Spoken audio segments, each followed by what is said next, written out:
Okay, I was wrapping up. And here's Ed. Hi, Ed. Yay! Hi, Ed.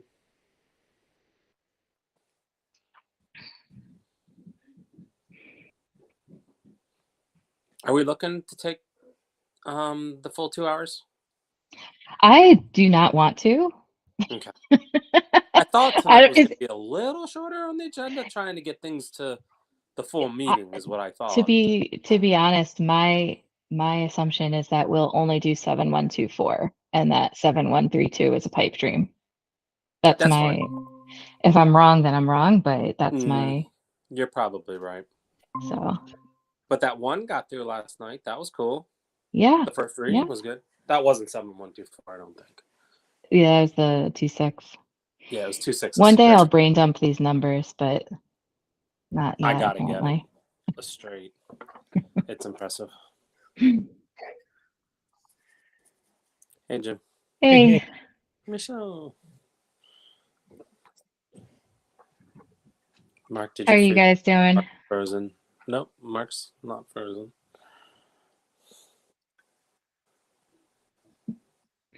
So we need one more. I'm assuming that you guys had a I good think Carl. meeting. Yeah, Carl will be here momentarily. He said Yeah. see you in 10, so he's definitely coming. Yeah, yeah. And Dana had said she was coming, so let's see. I know Randy asked me to record. Hi, Dana. But I don't know where I record.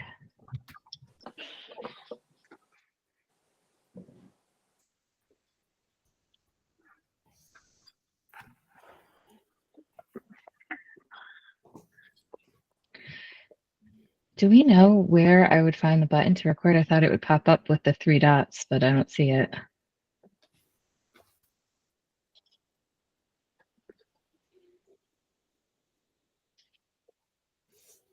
I know Randy said she was going to transfer it over to me, but I didn't I'm get an email. I'm checking to see if she sent it to me instead. Okay. I don't think so.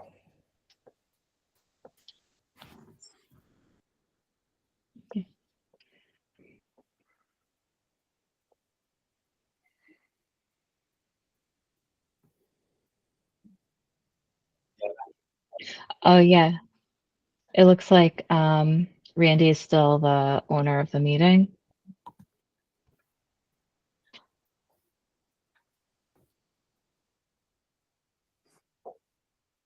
Okay.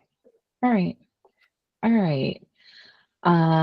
In that case, let me, my gosh, I'm so rusty. I was going to share the agenda on the screen. All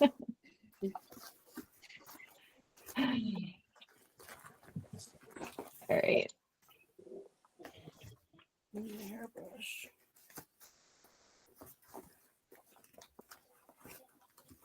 How's this? Perfect. Okay, it's not in. Why is it giving me this? Okay. All right. If that works. Hi, Carl.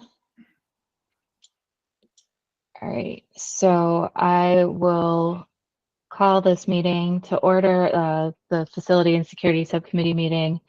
It's 7:03. Can I get a volunteer for minutes? Yes, I can do minutes. Thank you, Brett. Yep. So I don't think that we have the minutes from from March 13th. So we'll skip over that and we'll start with the current facility status.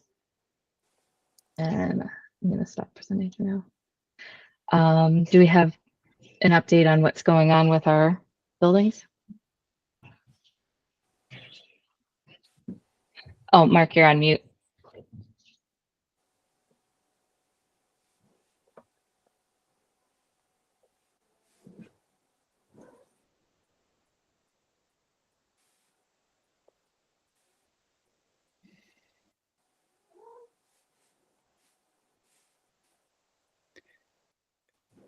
You can, hey Mark, if sometimes when you hit the space bar, it will come on. Or if not, if you want to come up and join me, we can have you do it from up here.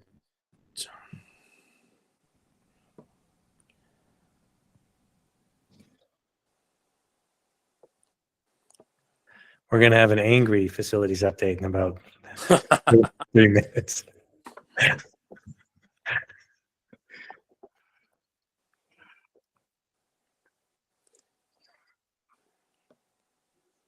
You're muted, Linda. Yeah, I just saw that. Thank you. While we're waiting, can I just ask about if there's been anything going on about the safer routes to school? Is that I think I'm butchering the name. Safe routes to school. Has there been anything? I just heard some from Member Valentine about, but I didn't know what was happening with that. So I don't know if that's something better for another time. But that She sent me something. I said I was on board. I don't know where it went after that. I don't. okay. I think she was going to talk to the principals, but I'd have to check, Linda. But I know she needed to know I approved and I did, but I don't know where it landed after that. Okay, great. Thanks. Sorry to put you on the spot like that. No, it's fine. Cause she sent me an email and I know I responded to it. And I said, yep, I'm on board. I know she was going to work directly with principals. What I don't know is where it went after that. And he's not angry. He's you take the big share. I can take the picture. It's all warmed up. It's right. Sorry about that. Periodically, I have trouble getting on these with my microphone. So, anyways, 10 for 13. Here you go. All right, Glenwood. We started the repairs from the Univent flood that happened in the freeze a month ago. Still got an ongoing hot water issue at Glenwood.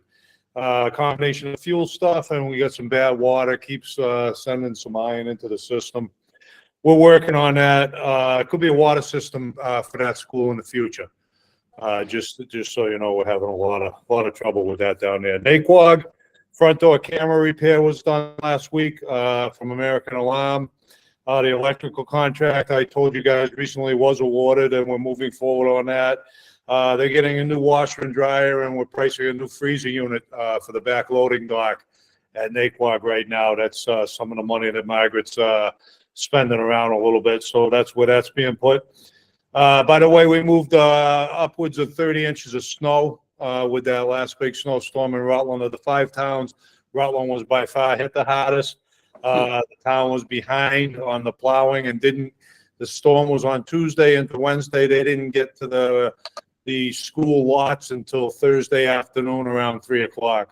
So we were buried there pretty well. We had to open them up with our own plows to get the guys in, etc. So they really struggled with the snow out there. A lot of snow there. Central Tree just did somebody want to butt in? Oh, sorry. They're shorthanded. Yeah. Oh, absolutely. No. I mean, they were. I didn't mean it as they were out yeah. there. I did not mean that as a stone at all. It was a struggle whether they were full-handed or not. There was a lot of snow and it was heavy. Wet and a lot and of I mean ice. like 10 inches more than the other towns around us.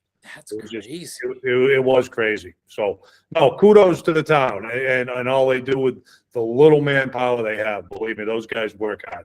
So Thank a you. couple of small items at Central Tree. They had a problem with a fire door. We fixed that in-house. They again were dealing with the 30 inches of snow, but Central Tree's kind of holding on pretty good. Chalks at Houghton over in Sterling. Fire doors aren't functioning right now this week. We've got a problem with them.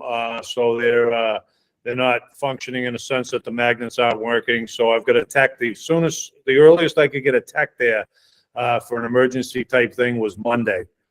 So that they'll be taking care of that on Monday.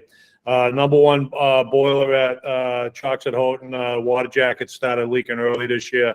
So we're going to have to take that one apart this summer and do some welding on that one. I took 3 loads of scrap out of there this past week. So far, they're doing some early spring cleaning. They're pretty excited to get to have the school kind of shut down for the summer for the first time in a long time. So we've had our first meeting. We had that the end of last week on Thursday. I met with the principals out there to start to discuss the moves and how we're going to coordinate all of that this summer.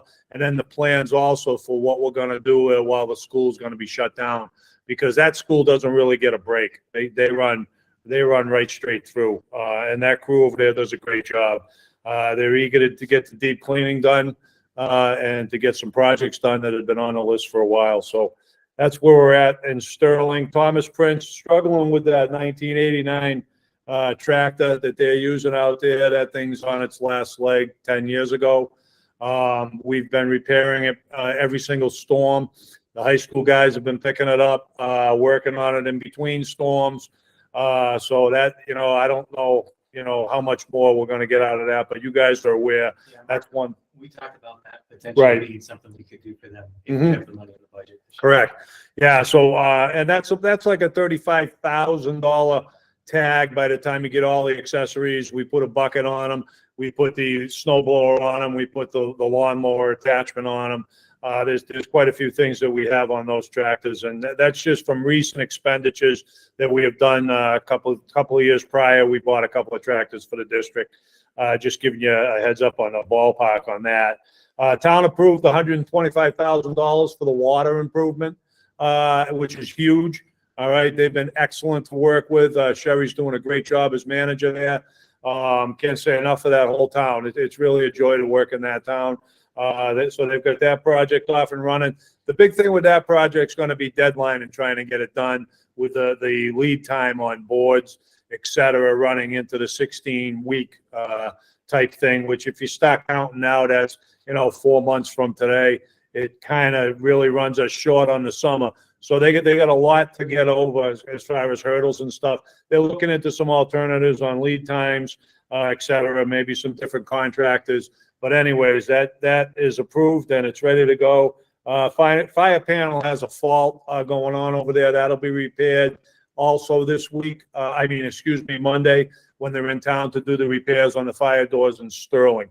Try and, when I got them under my thumb for the day, kind of load them up to make sure I can get what I can out of them. You never know when they're going to be back. Paxton, cameras and security was awarded. It was awarded to Security 101. We plan on meeting next week. We're trying to get a meeting for next week, pre-construction. I don't know what their timeline's like. If they're trying to sneak it in during April vacation, I will find that out as soon as we meet. I did meet with the gentleman from Security 101 on the walkthrough. He was one of the two people that came in and did the walkthrough for the pre-bid. So we're in line with that, and I've been working with Rick Bedard and, of course, Heather Monroe on that project over there, and they'll continue, and hopefully that's finally where it needs to be, and it's off and running. I think I commend Heather for getting that done, and we appreciate that from Paxton. Also, we've been meeting regularly on the kitchen hood over there, and we've got 3 active quotes right now for that kitchen hood. So I'm also meeting. Heather has advised me that the town building inspector and the fire chief now want to meet me there next week. So we've got a tentative Tuesday afternoon meeting on site to go over a few of their concerns and to make sure we have everything in place that the town's going to require fire-wise and everything on that building-wise. Yeah, one thing. Yep. We're going to, I think we're scheduled to present that to the Capital Improvement Committee a week from tomorrow in Paxton. Okay, so that's moving right along very well. ECC central office here. I met with John Shepard last week from Shepard Engineering, and we've hired him to do the pre-engineering work for the generator. That was $7,000, and then we've also hired him to write the bid specs for an additional $1,200. He's done a lot of work. He's done a lot of work in this building. He did the original upgrade around 2000, he said, so about 22, 23 years ago. He does a lot of work with the town of Holden. He was recommended by a member of the finance committee that I reach out to him as a small type local guy that could really give us a good deal, and he's really good to work with. He's very entwined with the town electrical department here and everything, so I think that's going to be a good relationship. So I've started reaching out to get that work done. We can't get the pricing on the generator. We can't get the pricing on the generators done until we have all the engineering done. We know what size generator we're going to need and any additional costs that'll be associated. That $7,000 cost that's in his book is soup to nuts, takes over from now and sees it right through to the end of the project. So he's also the overseer, project engineer, well, however you want to label him. That's all included in that price. The high school, we're ongoing meeting weekly with Connectivity Point to nail the phones, intercom, and clock situation up there that I believe the school committee's aware of on the capital improvement list. But we're moving forward on that. That's just because of the size. We've got some of the stuff nailed, like the clocks were an easy thing, but because of the size of the system, it's just taken a little while to get the pricing in. I was hoping to have that for this meeting, so I will hope to have it shortly. Obviously, I don't have it for this meeting. Last minute up the high school, this has become a real concern that everybody should be aware of, is they don't have an active scoreboard on the turf field. The scoreboard is no longer repairable. We thought we may have been getting sold a ball of wax by a company, and we reached out to several companies, and nobody's either interested or can get the parts or is willing to repair that scoreboard. Some indication that scoreboard's upward of 40 years old from pitches and stuff like that. Anyways, we've priced some scoreboards. They're between, for the basic general scoreboard that we need up there is $21,000. To get something that we'd really like with a couple of bells and whistles, you're looking at more in the $45,000 range. So either way, it's an expensive ticket. And like the track, like the turf before it, we've ran everything into the ground. We're behind on the 11th hour. And it's become a point where we're not going to have a score clock and a time clock for the spring lacrosse games. And we will, if we don't get on it soon and decide a direction, it's a 12-week lead time for anything to get rolling anyways. So that clock's also ticking. Just wanted to throw that on everybody's plate and bring that to everybody's attention, that that's a district need, a kind of an urgent need to keep our Division I program going. We've got a leaking sprinkler head. Of course, it's playtime. And the sprinklers started to leak in the auditorium. And that being said, when it rains, it pours. The soundboard also kind of crapped out on us over this past week. So we're struggling with a couple of things up there. I do have the schedule for the sprinklers to be fixed. So that's the relatively easy thing and regular maintenance that I will have done. The soundboard could be a little more money. We're looking into that right now to see what we need for repairs on that. The camera signs that I had a couple of samples, and I can go grab them because I was at my office all set up for this meeting, and everything was going to work, and I was going to do the show and tell, but naturally my computer wouldn't cooperate. So anyways, I do have the camera signs. The exterior signs have gone up for the buzzers, and the interior ones have been provided to Mount View and the high school. And I talked to John Kroll about this, about letting the principals decide on the inside of their buildings where they think the signs would be most appropriate. I gave each school 10 to start. I have more if they need them. And I specified that they should be seen as you enter the building at the major entry points inside the building and those common areas also. And so the principals have some ideas of where they'd like to put them out. Wanted to give them a little bit of artistic flexibility or whatever with their school, right, John? Is that the word? Artistic flexibility. Is that a word? I think artistic license, but There you go. we're picking up what you're putting down, Mark. Yeah, there you go. Okay. Davis Hill, I met with a PTA spokeswoman this week. They've got some money. They want to spend it on the new cubby hooks, all right, for the cubbies there. Sounds like it's no big deal, but there's actually 560 hooks at almost $3 a hook. So it adds up. So I kind of brokered a deal. We got a couple of more samples coming in to look at with Jay Norton, the principal. I brought him in on it again, so he could have that artistic flair to his building and kind of pick his own coat hooks. At the end of the day, like I said, we need 560. They're gonna buy 570, so we have a few spares. They're gonna foot the bill. We're gonna do the install. I made a deal with them that we would install. So, that's getting rolling there. I did a major heat pipe repair over the weekend, along with Margaret's, things that she's buying. She's buying a lot of washers and dryers for the district, kitchen areas. With the money she has, a lot of those are failing, or some don't even have them.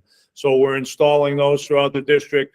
Davis Hill is one of the areas getting a new washer and dryer. And when we were going over the location, we realized we had a major heat pipe ready to burst in the ceiling that we uncovered. We never would have uncovered had we not opened the ceiling to see where we were going to hook the new washer up to. But we did. We caught it in time, and we repaired that this past weekend. So we went in and did the work on that. Also, over at Mayo, having ongoing elevator issues at Mayo. We've flooded several times since we've talked. Seems to continue to be breaking in different spots. So we've pretty much replaced everything inside the shaft to date on the last 3 trips in there. And then today we had the head custodian get trapped in the elevator for 15 minutes. And I had to call the fire department to get him out. So I don't know, it's the elevator ghost or whatever's going on over there. But I'm having a heck of a time with the elevator, and we're spending some money. Again, these elevators, the service is one thing, but the unforeseen breakage that we've been having lately really hits the budget hard, because every time you call an elevator person, you can't work on an elevator in the state without having a certified elevator person on site to the tune of about $240 an hour. And it's usually a 4 to 5 hour, they sit around and basically just babysit. So that puts $1,000 on the bill right away. So every time, and that doesn't include the repairs. Every time you call somebody in like that, it kind of hits the pocket. So I've been spending like $7,000 there the last month, just on these flooding issues and trying to keep that elevator operating. It's been a long winter with that elevator. Like to get that resolved in a different way, but I think it would need some extensive engineering, and that could be in excess of it could be a capital project if we move towards that. Dawson, that's the other school with the mower need. Just want to keep that fresh. They've got a 1986. Their mowers, the hand-me-down from Mountview, when Mountview got their new equipment. So that's what's going on over there. And then Mountview, I've got a couple of issues at Mountview right now. Just sprang up today. The earphone buzzer at the front doors malfunctioning. It's not reading the software. Barry and his guys were over there today trying to figure that out. Couldn't get in, couldn't get it resolved. So it looks like I'm going to have to call A.L. Purrington. They fixed it the last time. I'll have to give them a call, shake them down, and see if we can get that repaired. And that's the newest school we got, and we have ongoing issues at times there. Generally, it runs pretty trouble-free, but again, things are starting to wear out a little bit. Newest, meaning 8 years in the fleet, I think, going on 9, something like that. So there's your 10 for 13. I hope it gave everybody a full belly. Sorry I took so long, Brett. No, you're fine. That's You're fine. great. I'm going to Previous switch meetings, I chairs tried with to the big catch up guy. with one, but not. Oh, you have a couple questions? Sure. Yeah, so Dana, go ahead. Thanks. Thank you, Mark. The scoreboard. I had no Yes. idea scoreboards cost so much, but Correct. that seems like something that sometimes people or companies will donate Mhm. because they could get their name on it. Yeah. I I can add to that, Dana. We're going to look into a couple of things. Is it okay to throw out a couple of names? Yeah, okay. I just want to make sure I couldn't throw out names and not be, but I know we have some stuff with Pepsi at the school. And we're going to look into their contract to see if there's any type of advertising opportunities. And also the thought came up, we've been talking about this daily, Dana, kind of scrambling ideas. Leominster Credit Union has a home base in our high school, and we thought we may reach out to them for some potential funding, that type of thing. Is that kind of what you were thinking on those lines, Dana? Yes, definitely. Yeah. And if you want to shoot me an email, maybe I can brainstorm with you, Sure. come up with some ideas. I'll put you on that chain. Thank Thank you. you, Dana. I appreciate your help with that. Oh, you're That's- welcome. Don't thank me yet.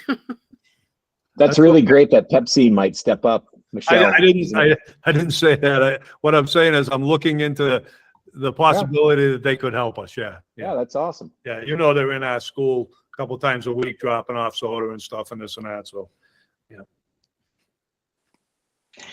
Brett, you have a question? Yeah, I wanted to ask more about the elevator issue. Is that a safety issue? How much of that does the water, OSHA, yeah. how needed is that elevator? we do have Can you hear me? students in the school that have to go from that floor to the bottom floor to eat, cafeteria. It is, essential. Yeah, it is essential.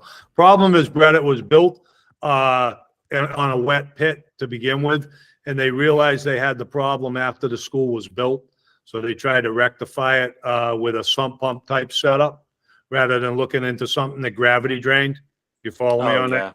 yeah. Oh, yeah. And the problems we've been having is the sump pump's been wearing out. We had the Oh, pump yeah. replaced. Then one of the joints came apart, on the piping, just from age. You know what I mean? That type of stuff. Like I say, it's been there 20 plus years. So I'm starting to have a few things break down on it. There's a pretty elaborate filter system, and we're actually looking at moving the location so we can get at it, more efficiently rather than having to shut the elevator down. We'd move that system to a second room. But of course, every time you do something with an elevator, Brett, there's always a state regulatory board that, wants, they've got ways that they want things done. And, anytime, my experience with elevators, and I have some experience with them, just being in the district for the last 10 years, we have 18 in the district, by the way, with all the schools. So it's not a small contract by any means. But my experience has been they tend to be money pits, and they Oh, yeah. tend to be double what you project for them to cost you for the year, just in inspections and regular maintenance. You know what I mean, type of things. And this other stuff keeps creeping up, and the regulations change every 6 months on them, and they require different things, and that always sticks us right in the butt too. My point is, do we need to move the elevator? Is it a capital improvement? Where does that fall? And do we need to move it up the list? Because Depending on the type of work, Brett, that's needed, and we could look at moving that up the list. Right now, we've been able to limp it along. I would like, we've had years when it's been trouble-free. It just seems that, this year we just ran into some pumping issues, mostly.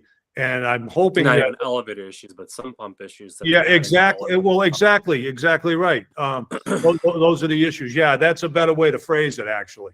It's actually the pit we're having the problem with, and not necessarily the elevator. But every time we have to open the pit to send a plumber down in there to work on it, we have to call an elevator company, to come in with a licensed elevator guy to sit there and watch the whole time we're working on it. So it's an expensive proposition,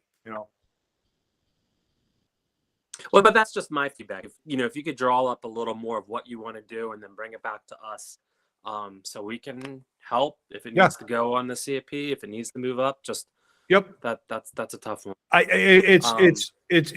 We thought at one point that we had blown a piston in the pit, earlier in the year, when we lost a lot of fluid, and actually, we just figured, that it actually had dumped out into that filter system.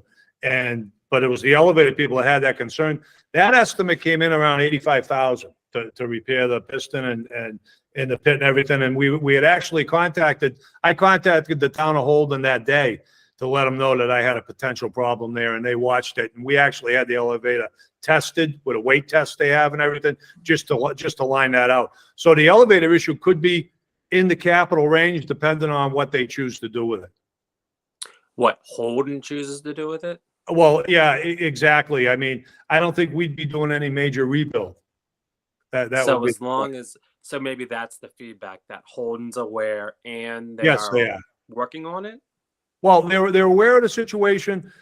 it hasn't approached that $35,000 threshold because we're putting like 5, 6, 7,000 a year into it. You know what I mean? That's my fault. But it being, and the way you expressed it as being a groundwater issue and a pit issue versus an elevator issue, tends to think it almost falls on us to get the groundwater issue somewhat resolved, because it has worked pretty well. That's true too. Don't spend the money on replacing the elevator until you fix the root cause. That's Right, true. exactly. All Yep. right. Thank you. Thank you for the update. You've got your homework. Yeah, I said the same thing, Dana. I'm gonna quit my job and become an elevator guy. Yep, 100%. All right, I'm changing chairs. Changing chairs, hand in the Thank phone. you, Mark.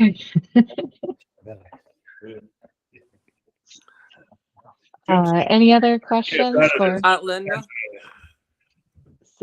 I didn't catch who that was. That's fine. Mouthing off. He was picking on me. Oh, Oh, he had signs. Linda, yeah. I got from there the high school scoreboard, the elevator, 2 tractors to replace. What other key takeaways did you take away? So I would say the washers and dryers, right? Did you say that? No, I don't think so. And then let's see. Actually, one of the things I was curious about was the Paxton Center, that the security system was awarded to a company that I think was not what we had talked about earlier, but just wondering how that process was. It had to do, and I'll have Mark give a couple other bites of information if necessary, but effectively the alarm company who we had been dealing with wasn't able to meet the bid requirements in time. And so their bid was defaulted effectively. And so they couldn't be considered. And so it fell on the other company. They have to follow the procurement. Yeah. Is it about the same kind of System has the same specs, System. so they had to work on the same specs, and so it should be all the same qualities. I think what it leaves us with, Linda, is Mark and I were talking about this a little bit earlier, and so I think we think that, and the town managers were encouraging us to do this, that we look to make our proposals district-wide and one vendor. Potentially this vendor may be interested now as well. I think American Alarm was the other one. They were frustrated that it didn't go in on time, but they acknowledged that they didn't do what they had to do by requirement. So it's just where we are. But I think to your question, I think we are going to go with a district-wide bid, because I think the situation we don't want to find ourselves in is we've got 5 different companies for 5 different systems and dealing with different police forces. But I think if we go the bid route where it's just one kind of universally for the district, we can either have, and the system at the high school in Mount View are different too, but at least try to capture as many schools as possible under this bid, and it may be the same company if they win it. But it's the same specs that we had seen otherwise, and so it's the same that way. Is that accurate? Yeah, that's accurate. In a nutshell, there was one piece of paperwork, I believe, that wasn't filled out, and when they handed in the packet, I don't know if they notified them or not, but the piece of paperwork, whether they realized they didn't fill out or what, showed up a couple hours too late after they had already awarded it.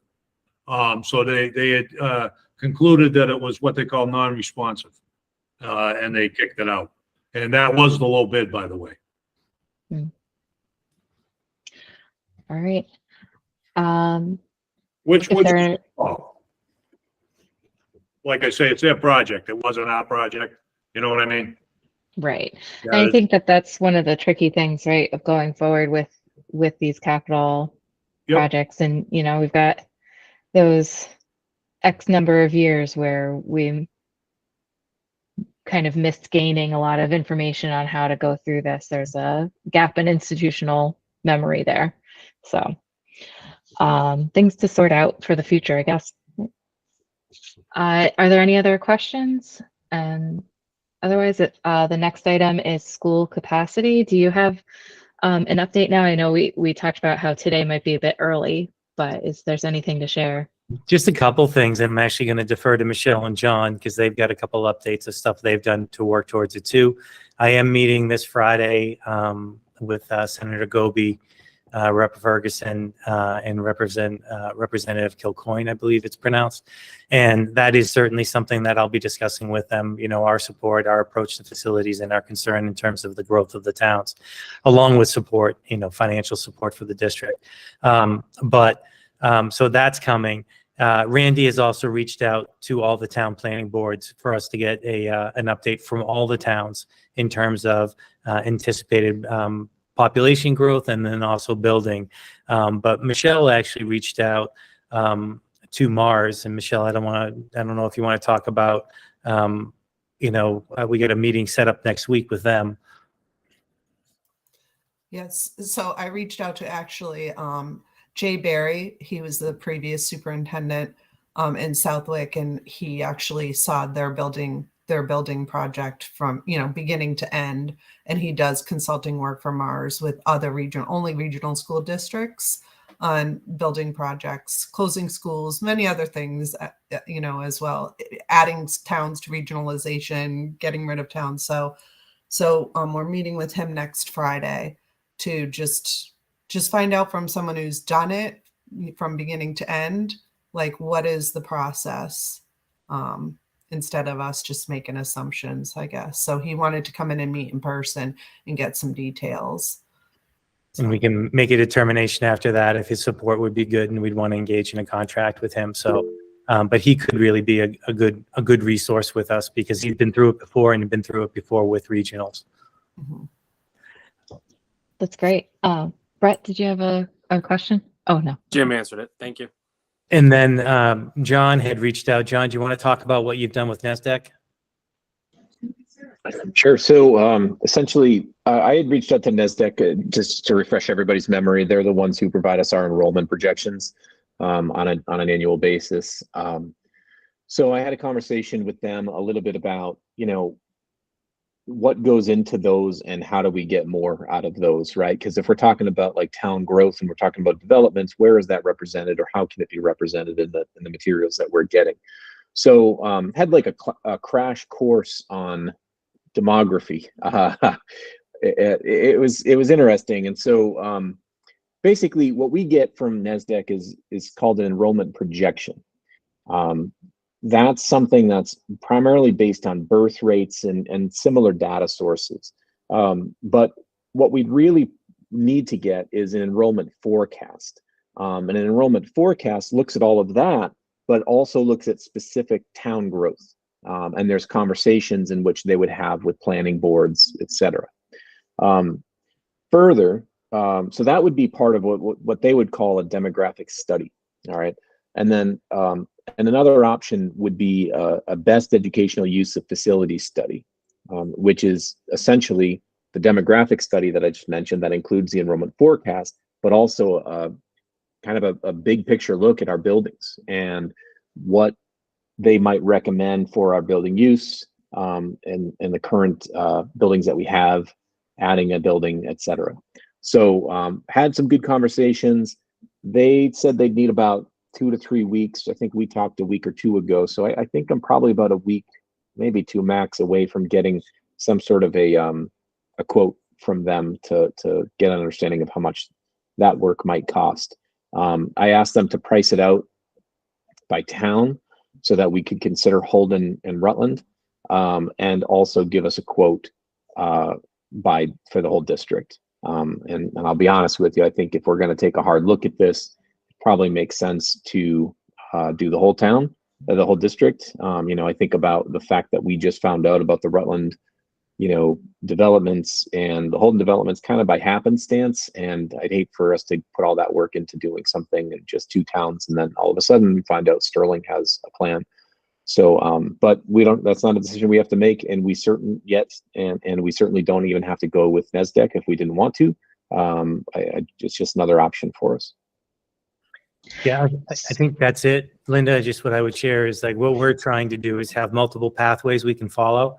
I think what we don't know yet, and I probably won't know this until we have the meeting next week from Friday, is, do we need to be doing a statement of interest? Is that the right time frame? Is that what leads to studies? I think the nice thing by John getting these quotes is we can perhaps have a couple of different pathways we could follow, recommend whether or not, we are going to go through putting in a statement of interest or not. So we're just trying to cast as wide a net as we can to try to figure out what's the best next move to make.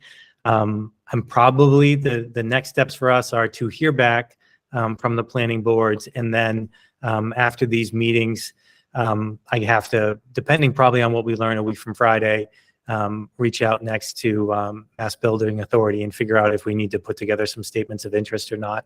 But we'll know that after those next few meetings. And hopefully, right, be on time.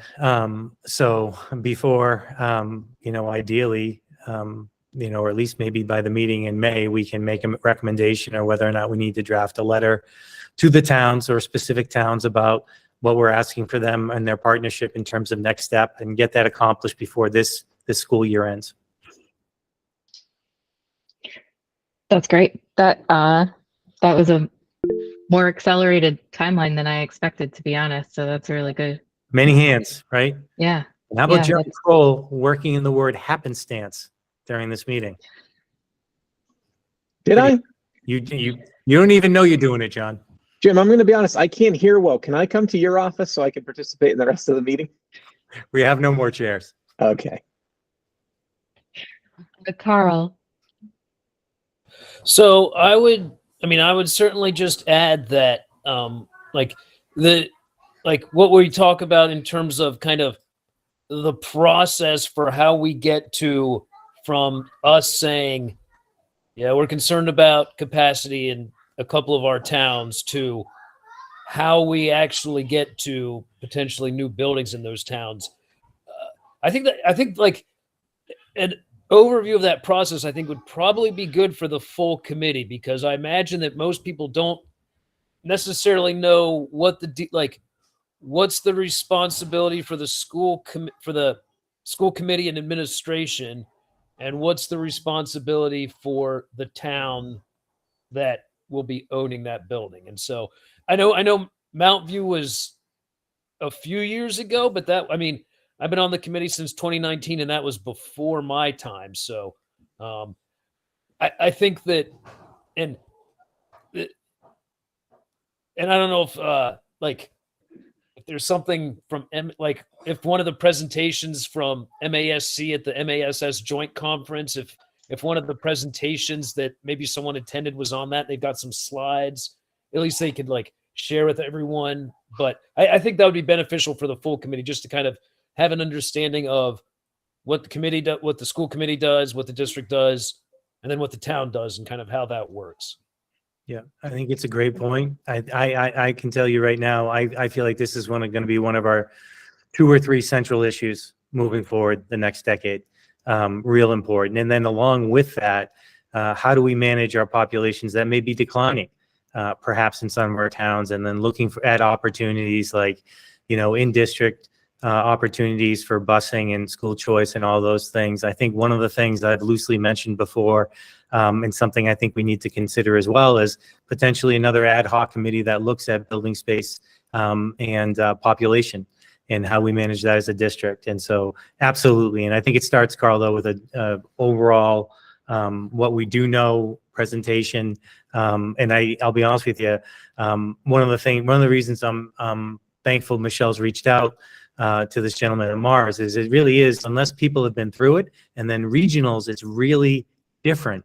So there's a bunch of education we got to do for all of us as well. I will say, and this is where I would very much like to credit this subcommittee. I mean, just the fact that we've got a sense of the buildings that are in need of repair. If they bring back the accelerated repair program, we have at least a game plan in terms of how we would want to approach that. One of the nice things John's reached out also to Mass Building Authority. They potentially will come back to talk to us about the Mount View project, and I think we're trying to further develop our relationship with them as well. So we get a few things going on, but I would agree it's going to be real important for the full committee to have the backing, for us all to be aligned. And then I also think there's going to be a whole lot of work in the district. I think it's one of our central issues moving forward.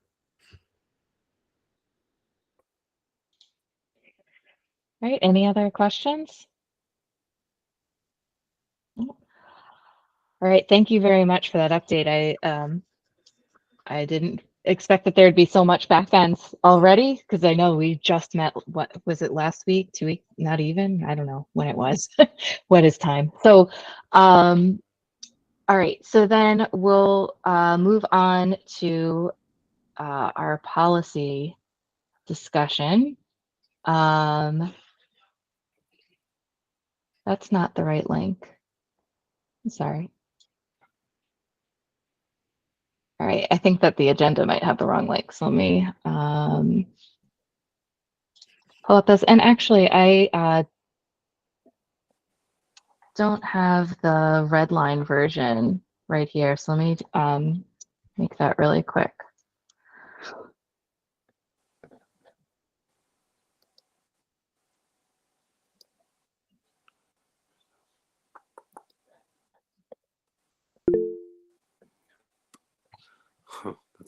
Is there, sorry, I didn't see what's.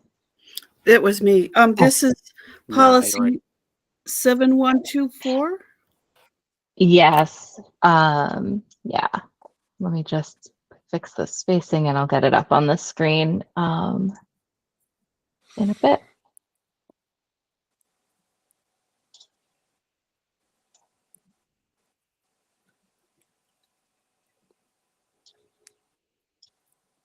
All right.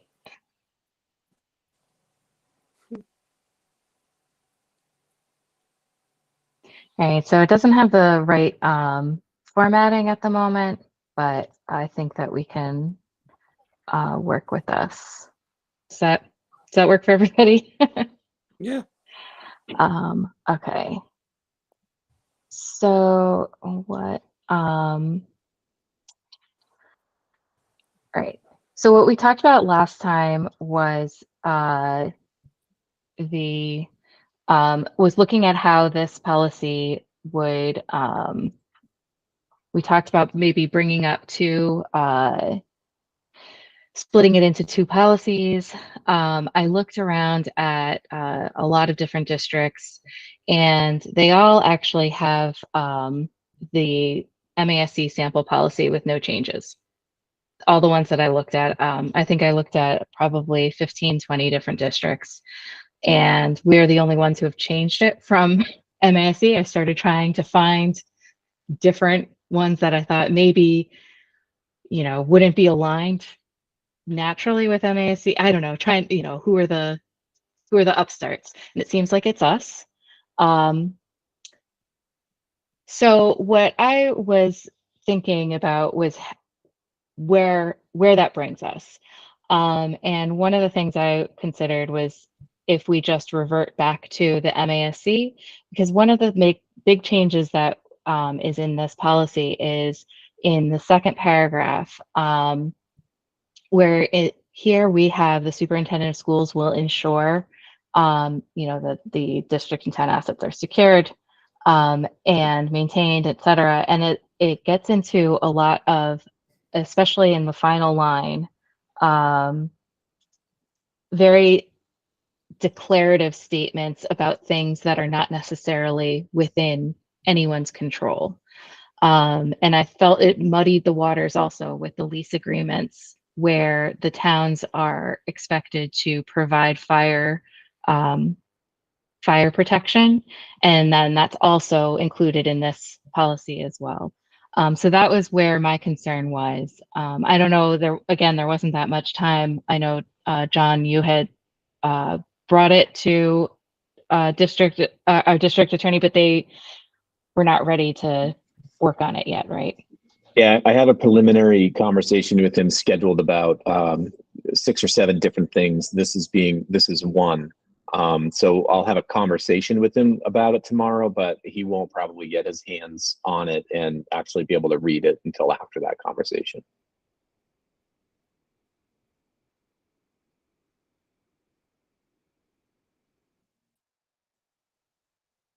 You're still muted. Sorry. So this is the MASC version. And so I don't know if you have up the on the website under policies, it's 7124 on our website. And then this is, we have it in ours, it's about the superintendent of schools will ensure that the district accounts are secured. In here, it doesn't assign any agent whatsoever. And so that's where I was hoping that there would be some discussion on what would be appropriate.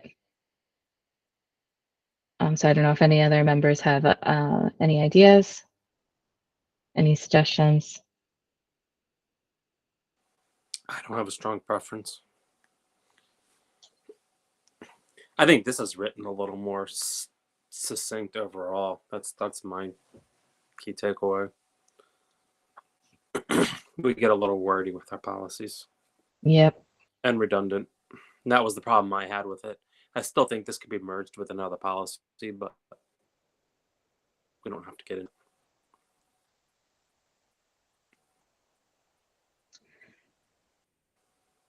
I mean, is there, I think that my recommendation that I would be curious about from what administration thinks and from what our legal counsel thinks too is there, what would be the ramifications if we were to change back over to this policy that is more standard across the state? Would we be losing out on anything? Would there be problems that are not apparent to me?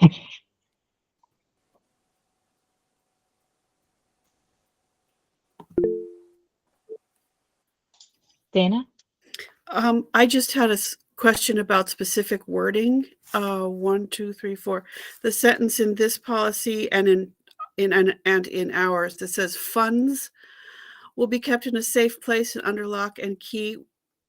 Can we define what funds means? Because I wasn't sure if that meant cash or checks or paychecks or what that means.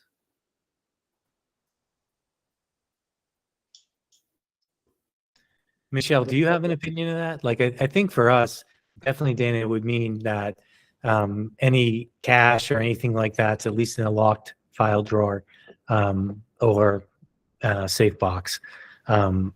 Typically, I'm trying to think. Most of our paychecks at this point are direct deposit, if not all of them. Pay stubs, though, typically are kept under lock and key if they haven't sent them out. Michelle, do you have any other thoughts on anything else that would have to be secured that you know of? I mean, I'm just thinking about all of the funds that are collected throughout the school buildings. So, student activity funds that come in for various reasons. That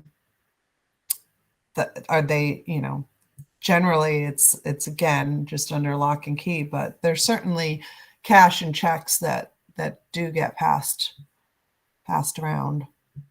So. I'm just thinking of how we can cover our butts if someone's reading this and says, oh, well, here's these funds and are they kept under lock and key? Someone who wants to get very picky about it. I'm not questioning what we're doing. I'm just, that word is a little vague. That's all. Yeah, I think it's probably meant to be vague because like if you start listing everything, gets a little procedural and just in general, any funds, I think it's meant to be vague.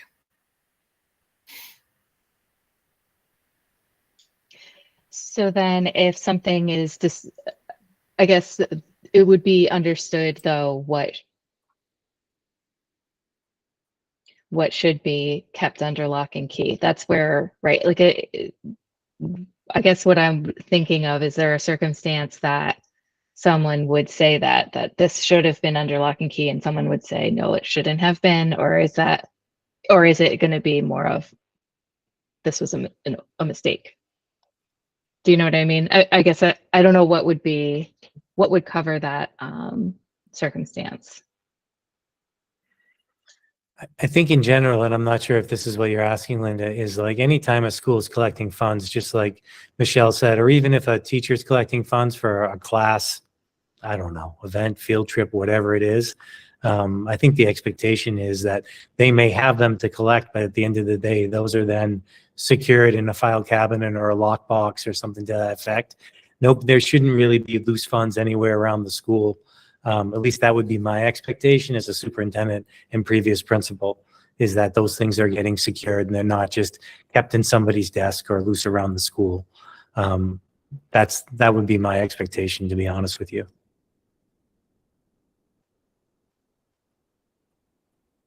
Is that helpful, or does that muddy it more? I think that's helpful. Mhm. I think The so, days right? of petty cash are over. Yeah. Right. And I don't know. And Michelle, I know we have a lot to work to do instead of in terms of student activity and other funds and things like that. I'd have to look at what our requirements are and what we typically expect in terms of those funds as well. I'm not as familiar with those as I should be.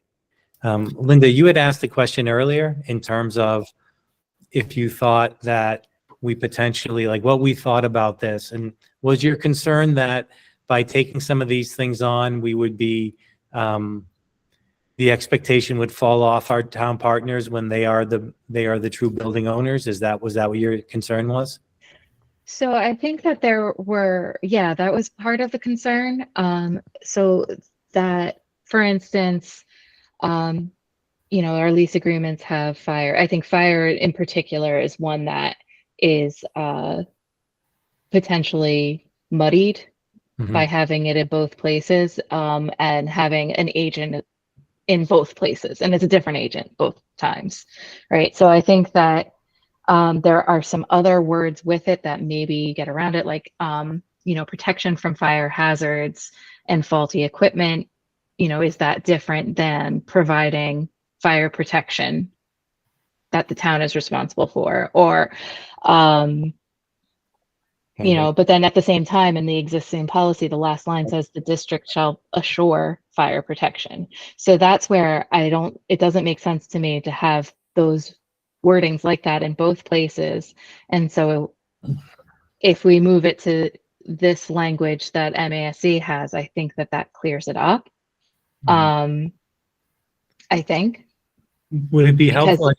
I invited Mark back, and do you want, in terms of, like, I know Mark is the one who arranged for our fire extinguishers to be inspected, and I'm not sure what your partnership looks like with the fire department and stuff like that. Do you manage most of that, or is any of that managed by the towns? No, I manage all of that. We do all the suppression systems. We do all the fire extinguishers. Any fire-related inspections are all done by us. The only time I get involved with the town fire department is prior to the school opening with a walkthrough, and it's usually done with a building inspector also. And they're just going through kind of looking for, obvious fire regulation deficiencies and stuff like that. And we usually have a checklist for each school at the end that we touch up right before we open the doors. So then to you, do you really feel like it needs to be falling to the district to be organizing that and to be providing that step each year? Well, I know the towns are responsible for fire protection. We had that argument with Rutland, whereas I thought they owned their panel, that was my opinion, soup to nuts. I think, where do you draw the line? I think a landlord owns the smokes, you know what I mean? That type of stuff, but we're always responsible to fix that stuff. Bring Johnson in. We hire Johnson in to do our own inspections, and they come through and they sign off on it. I guess what I'm trying to say is a lot of it's been done by us in the past. What defines fire protection? you know? Does anybody have a clear definition of that? Like if you're a landlord, for instance, I know you're responsible, for your smokes, for instance, that type of stuff. Do you guys follow me on that at all? Yeah. Yeah, 100%. Carbon I monoxide. would think fire protection is soup to nuts. And I Right. thought we got beat up on that panel we did in Rutland.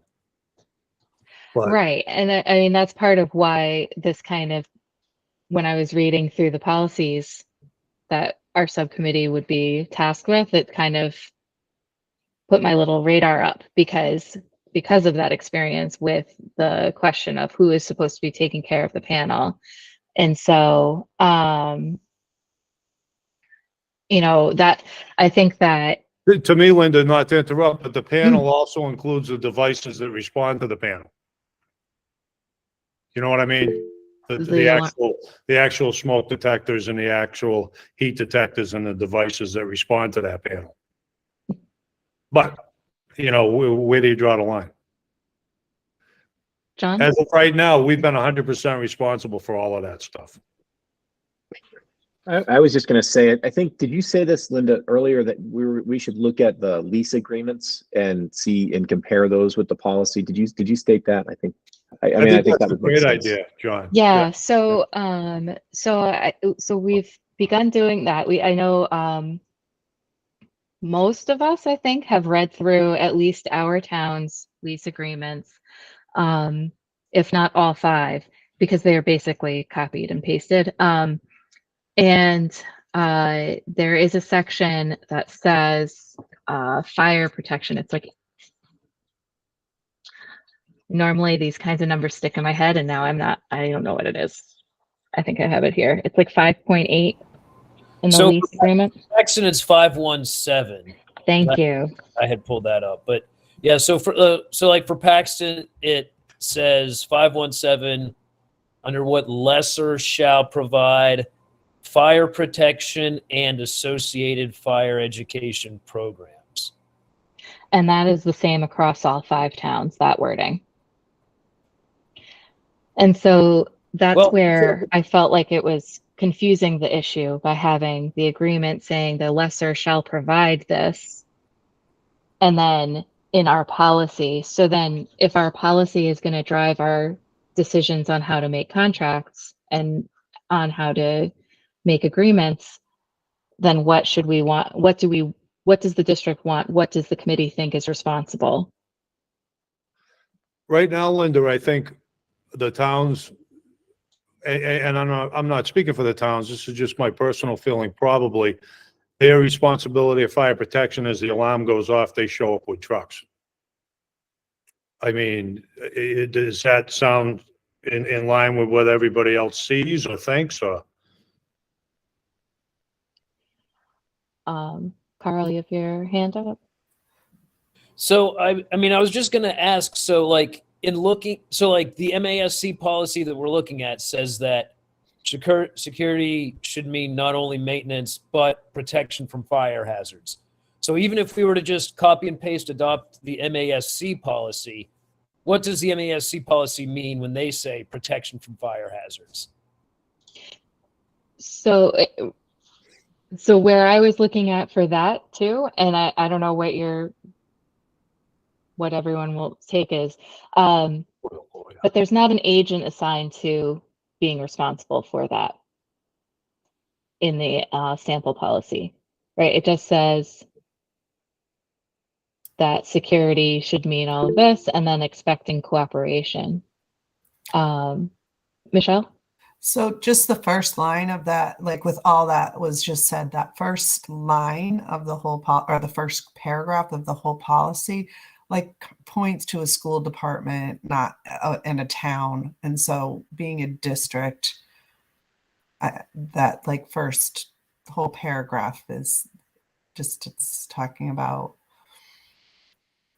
not like a town being responsible and a school department of a town being responsible. We're different. Do you see what I'm saying? Yeah, so it's deemed the best interest of the school department and town to protect the investment adequately. Yeah.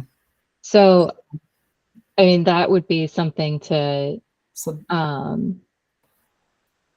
mean, is it helpful to make it, to highlight the cooperation between the school department and the school district as a whole and the towns together? being that the towns are the owners of the building too, like public building owners have certain probably inspections and responsibilities that they have to do based on it being a public facility on a yearly basis, you know, so where's that playing in? Is that on the town or is that on the district? So to perform those regular inspections. Yeah, I thought I looked at something where it says, and that's kind of on the next paragraph, I think. Adequate control systems will be established. I think that's what happens when we do those early inspections in August, right, Michelle? Is that what you're leaning towards? Probably, like, I mean, I know every school that I've worked, like every school building, like you have to go through these inspections every year. Correct. We do those inspections Yeah. every year before we Yeah. open the doors. So it sounds like we've been doing them. So, and not it's on us, not the town, even though it's their buildings. Well, the town, we don't ask for the inspections. You know what I mean, Michelle? Yeah. The Right. town schedules them. And yes, So, I think they think maybe, I'm getting a little confused here. Is that actually the town doing that responsibility? You know what I mean? By inspecting these buildings? yeah, I don't know. Do you follow me on that a little? I thought that was just because that was the fire code, you know, the MGL around what fire departments had to do and carry out. I think that's separate.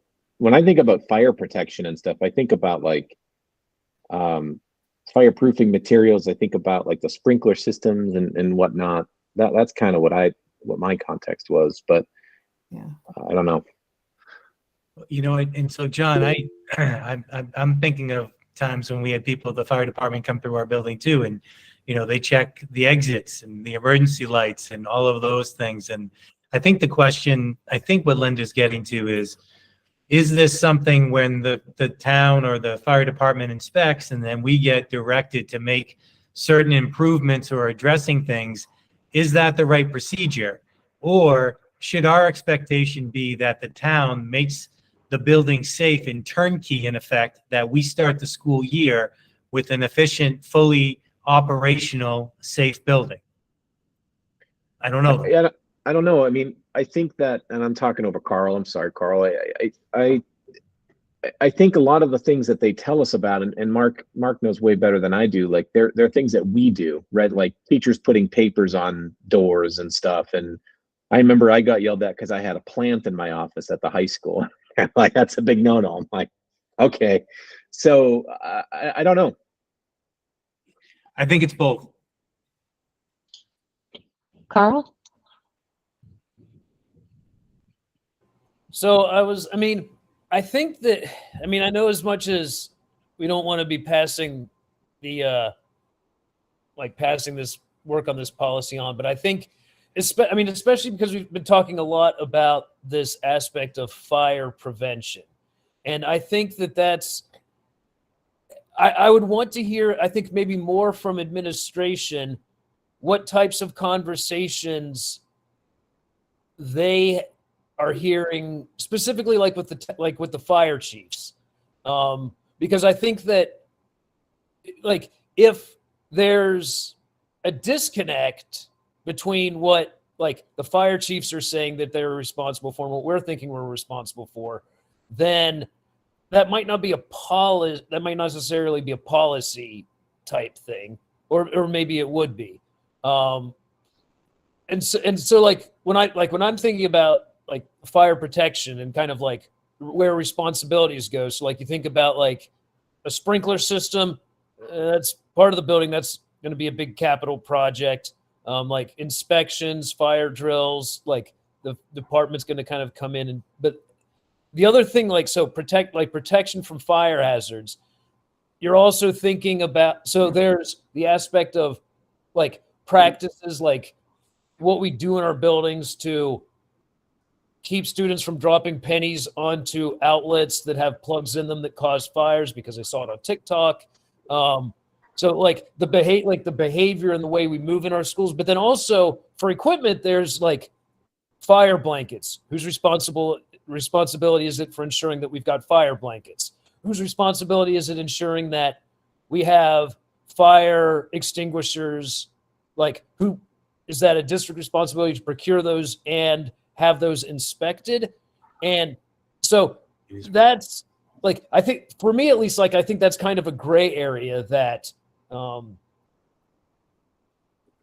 I think would probably be at least fair, maybe some more research, or at least to kind of some more information on that, because if it's the equipment to include fire extinguishers and like fire blankets and those types of fire protection devices or equipment, then like the policy really, from our point of view, would really be about like that the superintendent's ensuring that there are procedures in place to protect the buildings from fire.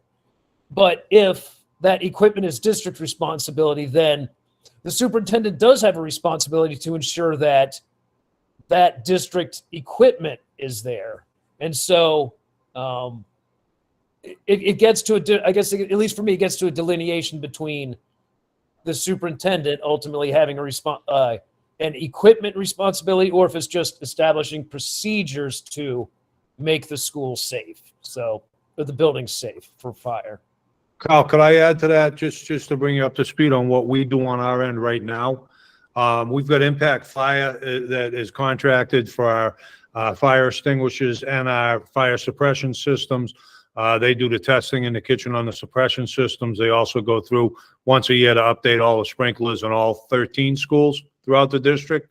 That's one thing we have under contract. Also, Johnson Controls, they come in and they do all our sprinkler systems. And again, they do all our fire alarm systems. All right. So all of those things pretty much is soup to nuts on, your extinguishers, your suppression systems, blankets in the chemical areas, that type of stuff. That is stuff that we already contract out as the district. The inspections at the beginning of the year, a lot of those have to do with chemical storage, for instance, or storage just in general. We find ourselves in violation, quite frankly, because we run out of storage and we store in wrong places, too close to electrical panels, under stairwells, places that sprinkler systems can't get to. All right. We've been cited on things hanging 18 inches from a sprinkler head, that will affect the spray of the room, that type of stuff. Those are the things that they look at in that inspection. The town just schedules those and shows up, and they won't let us open the doors in the 5 towns. They seem to be responsible for that type of scheduling. You know what I mean? But everything else, Kyle, pretty much has fell out of our purse strings, Right. And again, it goes back to, and maybe it's not just a conversation with the fire chiefs. I mean, maybe it's conversation with the town administrators on what exactly, like for Paxton 5.17, what exactly does it mean when it says that the town will provide fire protection, associated fire education programs? I get, but really, I think we have to iron out what's legally covered in the lease agreements before we can really tailor our policies to that. Yeah, well, I mean, one of the things that I think is we should think about too is what should inform what. So should we be having our contracts informing our policy, or should our policy be informing future contracts? So what would benefit the district and the students here? And, do we want to keep that kind of contracting like Mark described? Do we want to keep that within the district's responsibilities? Is there a benefit to having the district coordinating that for the 13 schools versus each of the towns deciding how that's going to go for the the buildings that really we are in? So that's kind of the question that I have, though, is where do we, from my point of view, I think that our policy should be established so that future contracts can work off of them, of what should be the view for the district. But if I have that backwards, then I have that backwards. Well, no, and I would say that's because it goes back to, so if we really, I think it's a conversation that would feed into what the lease agreements and the maintenance agreement, because really we didn't talk the maintenance agreement, but those are really kind of two things that are hand in hand. Because if it makes sense that the district agrees that maintenance of the fire protection systems through a district-wide contract, because it allows us we gain some efficiencies by having a larger contract and one contractor being able to work in all of our districts and all of our buildings, then that would be like something to be called out in like the lease agreement and the maintenance agreement. And then because our policies would then kind of be built around that then. So, I mean, I guess I would say that like the argument that it's more efficient, that it's perhaps a better idea, that would come from the district and then would lead to revision of the lease agreements, maintenance agreements, which we would then kind of make sure that our policies are then in support of. Because I mean, at least I view it that like you've got like the regional agreement, leases and maintenance agreements, and then our policies are what we do as a body kind of in support of those, and then state law as well. And then below that, all the procedures that the superintendent puts in place to actually run the district. But that's kind of like how I view those kind of in a hierarchy. Yeah, I mean, I think that what you're saying about needing more information is right. But we do, I think that we do need to know what the implications are if we're going to change anything in this. Brett, go ahead. I'm a little confused on, and I think it was a good discussion, but I just want to kind of do a temperature check, like what's broken and what needs fixed in this policy. Does it work and meet our current needs? So I think that's what Mark was explaining, is that he knows and feels comfortable with what's in his realm, and the town kind of knows and feels comfortable what's in the realm. So I just want to make sure we keep that in mind. Like I said, what's broken, what needs to be fixed, if anything, in this policy. I still like that original thought of adapting the mass, what you've got shown still. It's just my 2 cents. I think that that's a good temperature check. I think that the big issue that I think back to with where it intersects with this policy is with the fire panel from last year, and the question of who should it, because I don't remember the cost of it offhand now, but it was a pretty big chunk, wasn't it, Mark? $34,999.99. How could I forget that number? Of course. So, I remember 35. and so, in a matter like that, where it is an issue of, capital versus what's in the lease, I feel like a policy like that creates confusion where it's saying, and so maybe it's not about taking the district out of the lines, and maybe it's about a better definition of fire protection, or changing the verbiage, like not having a shore or so, Dana? Thanks.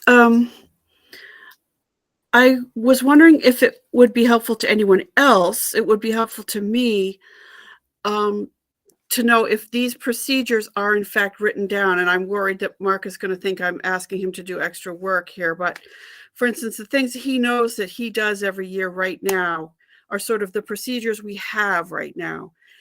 What if we had those written down to start with? Because it actually is pretty interesting as to who's responsible for what in terms of fire safety. There could come a point when we really need to know.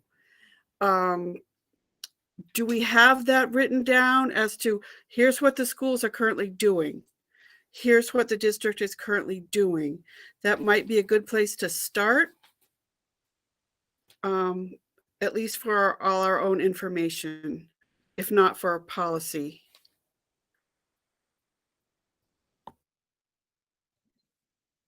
Dana, are you asking me to let you guys know right now what we're doing? No, Because I can, it's pretty simple. well, I was thinking it might be helpful to have that written down as a document we could all look at. Whether you and I talk and I write it down or you write it down. You see Sure. what I'm saying? That sometimes in order to size up a situation, you have to have it codified. Mhm.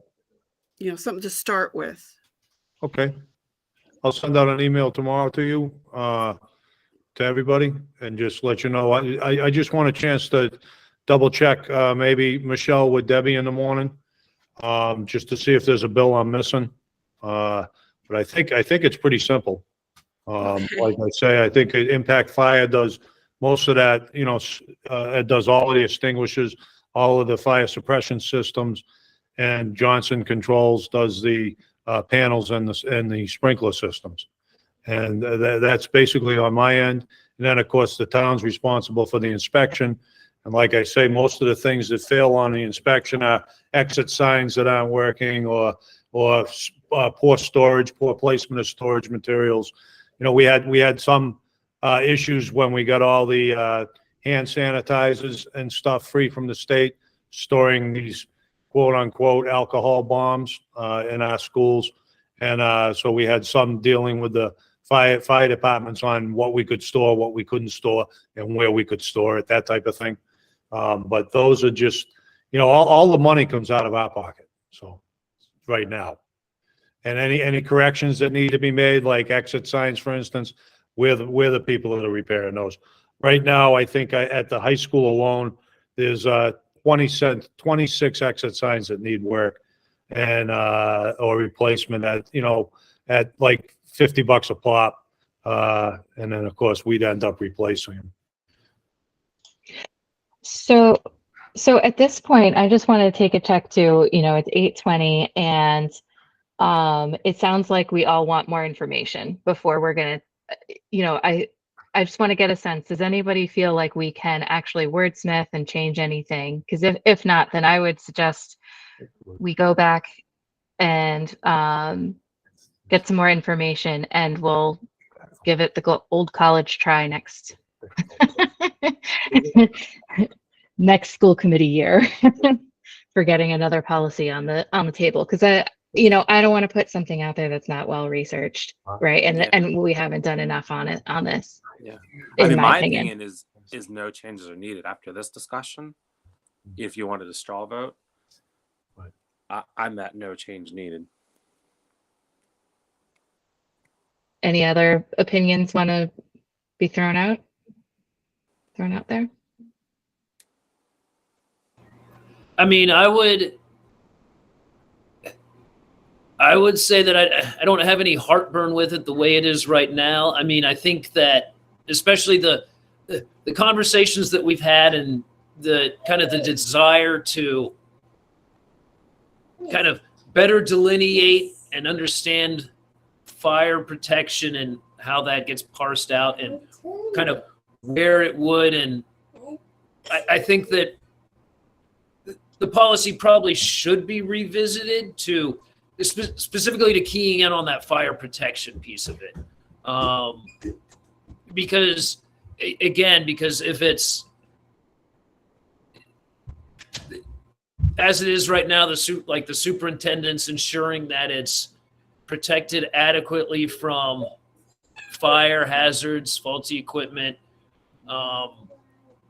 that it seems like we're meeting that policy with what we do right now. But again, the lingering question is what we're doing right now what we're supposed to be doing by the letter of the law for the lease agreements and the maintenance agreements? And if not, then we're doing it because everyone thinks because it's a good idea and it's kind of been past practice. Then that's what, again, kind of then would lead to the discussion of, well, maybe we should make some refinements to the lease agreements, the maintenance agreements. Or if it's, yeah, we're doing way more than we should, it's not in the agreements, we're gonna push back and make sure that the towns are doing this. Like if that's the conversation that we decide to go in, then again, then that would be potentially changing some with the policy as well. So, but to Brett's point, I think that in pulling at this thread, we've seen that there's a bit more kind of just digging to be done to kind of get a better picture of where the fire protection piece of it lies and what the district's responsibility is and town's responsibilities are. And I think like when we get a better picture of that, I think that would lead future discussions on this policy, potentially as well as lease agreement and maintenance agreement. Mark?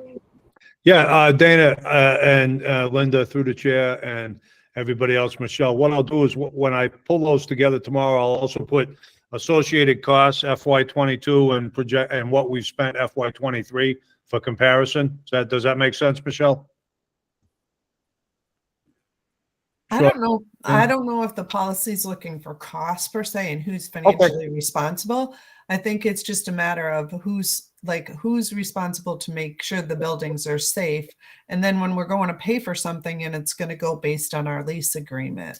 Okay, So, I wanted to get us all the information that everybody wanted. So yeah. So just like, what are we doing? And if it helps you to pull invoices, then sure. Like, what are we doing? What pieces are we putting into play to keep, for safety reasons and security reasons. So. Thank you, Mark. That's extra work for you. And that sounds very helpful. Thanks. you're welcome. No problem. So at this point with the policy, what we can do, I believe, is we can either table it for future discussion. We can, I think, reaffirm it so that, right now it looks like nobody looked at this policy since 2015. So we could put it back up in front of the full committee so that it would have a 2023 date on it, even if we don't change anything. Or amend it right now, which doesn't sound like what we're ready to do. So do either table it for the future, or do we want to put it up so that it has a timestamp with the full committee? I saw a beep but I don't see you.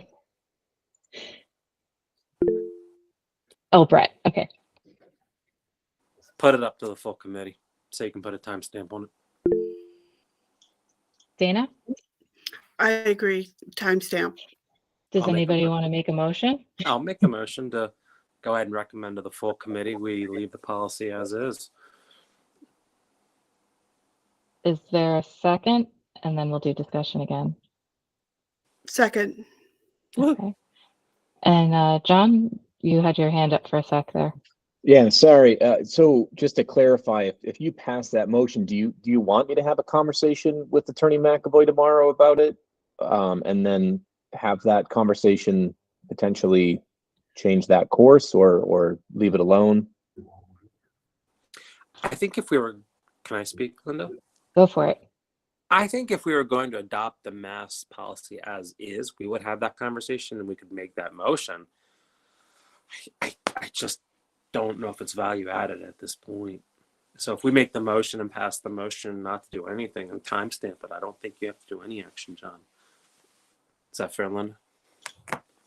Yeah, I mean, I think that I think it could go either way, really. But you know, if this seems satisfactory, then we can let other things take time with you and Attorney McAvoy. Anybody else? I don't. I'm, you know, I'm just here to kind of run the meeting. I don't have to make these calls. So the only question I would have then, so like looking at the policy, like you get to the last line, it says amendment first reading and second reading back in 2015. So if we, and I just don't, because I don't recall seeing on any of the other policies, would the idea be that below that there would be something like a line that would say policy reviewed, state, like, and then April 3rd, 2023? Because if we're not, it looks like the only times that like things were put on there was when they were actually amended. So I'm just looking up, does anybody know offhand where the concussion policy would be? Because that we have to vote on every year, isn't it? Or there's another one that we have to vote on every year. Does that get noted in the bottom of the? Yeah, I can find it. It's probably in the 6000 series. Yeah, it's 6613-2. Okay, so no, that one doesn't have it. So maybe what we might want to do is, if this doesn't need to, if that's what we're going to take the stance of, we just want to mark that it's been done. It's not even done on the, it's not even kept track in the policy book. So, Well, I'm reading the concussion one does, I think, unless I'm misreading it. So the last one, the last sentence in that policy says the school committee will review and revise this policy as needed, but at least biannually. And then they have a first and second reading in February of 2012. And then 4 years later, there's another reading and a second reading in 2016. And then 2 years later, there's another reading and a second reading in 2018. And then nothing for the last 5. But it came before the committee in that time, in between 2018 and now. That's what. Sorry, I just like jumped right on you, but okay. It's right. I know it's come on during my time at Carl. We started on the committee about the same time, so it's come up twice, I think, in our right. This is completing our 4th year. So this came up with diversity and equity subcommittee too, where Laura asked Sherry how to document that we looked at a policy and didn't make any changes to it. I don't know that there was ever an answer to that or not. I'm not sure. All right. So then what I would ask, Brett, is if we hold on, we can continue on the motion and vote on it. But what I would do is bring it to Sherry and ask that same question before it gets brought to the committee. So it might not appear on the full committee agenda on the 3rd. Does that, and I would bring back whatever I find out for the next facilities subcommittee meeting. Does that sound workable with the motion as is? I mean, to say, we can't do that through like an email and just. Yeah, I could also just do that through an email, and we can withdraw. I think you have to withdraw the motion if that's what you want to do, though, as the maker. I know it's been seconded. I think we have to agree as a committee. I don't withdraw it. I just thought you could ask that question and still post it to the full committee. That's all. Oh, okay. Yeah. So, but if it turns out that it is not a functional way, then it will not appear on the agenda. Understood. Does everybody feel like that makes sense? Mm-hmm.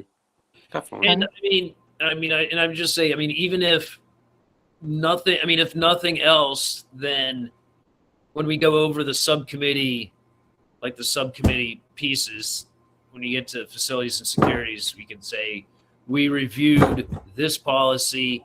After reviewing it at this time, we didn't have any recommendations for review. And so then at least then it'll make its way into the minutes, and Right. that is a public record that we did review the policy. So that at Yeah. least is a way. Yeah. Depending on what Sherry says, maybe there's something else based on what they did with diversity and equity. Yeah. Okay. All right. So then with that, are we ready to vote? So the motion is to recommend policy 7124, policy relating to support operations, security of the school facility, to be reaffirmed by the full committee. And so I'll take a roll call vote. Dana, Yes. Brett, Yes. Carl, Yes. I vote yes, and the motion passes unanimously. Sweet. So now on the New business? agenda again. Okay, so then I think unless there's objection, I think we should pass over the remaining parts of the agenda and plan our next meeting. Does that work for everybody? Yes. Okay, so we have realistically one meeting left of facilities before the town elections.